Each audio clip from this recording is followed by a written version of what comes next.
السلام علیکم ورحمۃ اللہ وبرکاتہ۔ بسم اللہ الرحمن الرحیم۔ حاضرین،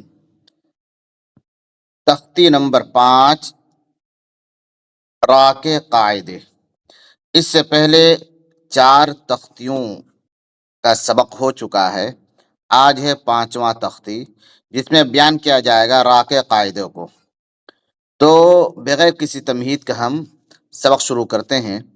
تختی نمبر 5، را کے قاعدے۔ اب را کے قاعدے میں کون سا قاعدہ بیان کیا جا رہا ہے، آپ دیکھیں۔ جس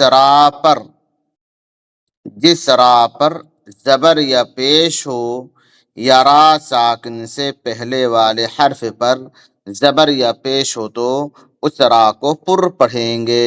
یہاں پہ آپ دیکھیں 2 قاعدے بیان کیے گئے ہیں۔ را کے پر ہونے کے 2 قاعدے بیان کیے گئے ہیں۔ ایک قاعدہ تو یہ ہے، جس را پر زبر یا پیش ہو اس را کو پر یعنی موٹی پڑھیں گے۔ اور آگے ایک قاعدہ بیان کیے ہیں، را ساکن سے پہلے والے حرف پر زبر یا پیش ہو تو، را ساکن سے پہلے والے حرف پر زبر یا پیش ہو تو اس را کو پر پڑھیں گے، یعنی را کو موٹی پڑھیں گے۔ جیسے ہم مثال کے طور پر دیکھتے ہیں، یہ ہے را پر زبر، را زبر را، تو اس را کو ہم پر پڑھیں گے، موٹی پڑھیں گے۔ را ایک تو یہ۔ دوسرا کیا ہے، پیش۔ را پر پیش ہوگا تو را کو پر پڑھیں گے، موٹی پڑھیں گے۔ جیسے را پیش رو،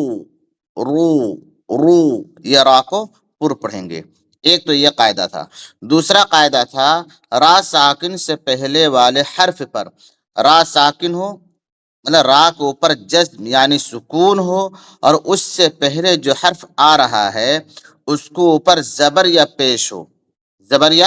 پیش ہو۔ جیسے را ساکن ہے، مثال را ساکن، اس سے پہلے زبر، حمزہ زبر آ، تو حمزہ کو را میں ملائیں گے تو حمزہ را زبر ار، تو یہ را کو پر پڑھیں گے۔ اور اگر را ساکن سے پہلے والے حرف پر پیش ہے تو اس وقت بھی را کو پر پڑھیں گے۔ جیسے کاف را پیش کر، اسی طرح را رو۔